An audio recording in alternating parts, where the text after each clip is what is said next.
right, going off campus this week, the Tampa Bay Rays have got a fever, and the only prescription is more Cowbell. Now, let me just explain this. First of all, that's from an SNL skit if you all haven't seen it. But what we're looking at here is that the Tampa Bay Rays have a bunch of very excitable fans, and they figured the best way to transmit that energy is to get every fan to get a cowbell and to just have at it, really. So, guys, what is your favorite or least favorite noisemaker? Because I can't imagine that this could be good for anyone. I'm just tired, like these bandwagon the fans on these teams that are, the Rally Monkey back in the day, or all these new age teams that just be. How is it hard to be a normal fan? Like, go and cheer. I don't know how it's that hard. And now that what's happening in today's sports is, look at the NBA, for example, the Thunder Sticks. Oh.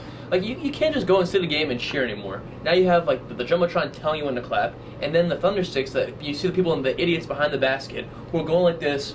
It's just I'm tired of it. When I go to a game, I just want to relax and enjoy the action, and it's just becoming. I leave with a headache now. I don't know. Yeah. Maybe I'm old, kind of like an old man here, but that's just me. They're getting hype off of being able to finally go to playoffs in their franchise, and they have to practice. What is it? Horn etiquette. When do they know not to blow the horn? When they want everyone to be quiet when someone goes up to bat, but how do you tell them when to blow it or not? Right. But I mean, at what point? I mean, you can't go away from it completely. I mean, this is it's still a part of the game. If the fans are completely out of it, then I mean you're not going to have an atmosphere. But then again, I mean, granted, it's still annoying sometimes.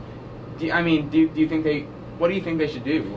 I guess I think when I first heard about it, I thought it might have been illegal to do that. If I'm ever, opposing team, I'd be really annoyed by that. So I guess that's the point of it, to have a real home field advantage. So if it's allowed, I don't blame them for it, but I just find it kind of annoying from the outside. But what happened to just the fans cheering? Get up in your stand, yell as loud as you can.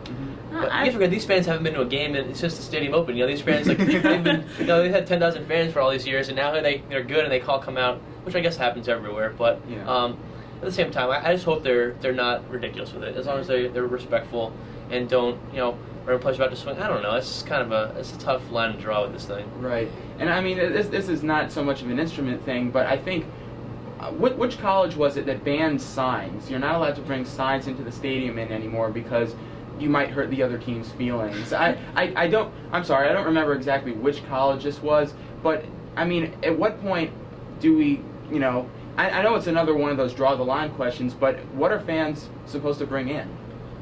Man, I think signs are great, face paint, all that good stuff, and they're, I think, I'm pretty relaxed when it comes to that, but I thought it used to be where the fans would come and they would just come crazy. Like, they'd be fired up and screaming and yelling, and that in itself, when you're fired up and you have an entire stadium full of people that are just jacked up to be there, I mean, that's enough. But the problem is that they become lazy, so rather than yelling and come with a sore throat and they go home, it's just easier to either bang those sticks or a cowbell. So I guess they're making it easier for the fans, but I don't know, it's not the same for me. Yeah, it's not the same for me either. I think the fans are what makes the game. You see all your fans stand up, you get all excited, but there's a question of are you going to respect the other team? So yeah. Well, what I've always thought is that as tough it is to have fans clapping the Thundersticks behind the basket when you're shooting free throws. You ever watch a game, the golf matches, and they just have them right there, and it's so quiet. I mean, I think that's even more. That's got to be scarier than anything else. I mean, why don't you just have a quiet kind of thing? No, that's funny you say that, because that's my thing for Vanderbilt. In basketball games, I think it'd be a lot more effective. The other team shooting free throw. If everyone gets quiet, and then you have this one just hilarious heckler that yells out crazy stuff, and you have information about their family and like all this cool stuff about the player. Well, now let's not get that. No, you know what I'm saying? But like, you have good stuff. Facebook now, it's really easy to find out about other teams. I'm serious. So you have everyone quiet, and then all of a sudden, this one fan just starts talking to the player on the foul line. They would hear everything.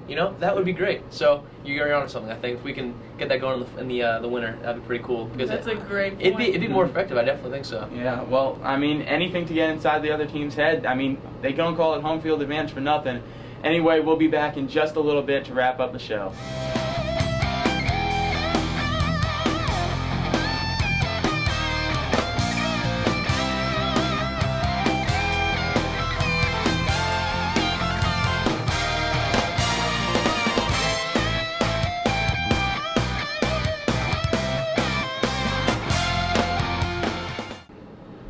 that's all we have time for this week. Thanks for watching. Yeah, this week we leave you with, well, just more proof that you should probably know where you're going and look both ways before you jump out of an airplane. These two parachuters didn't really quite get the memo, and they didn't really hit their mark, so to speak. So anyway, take it easy, guys.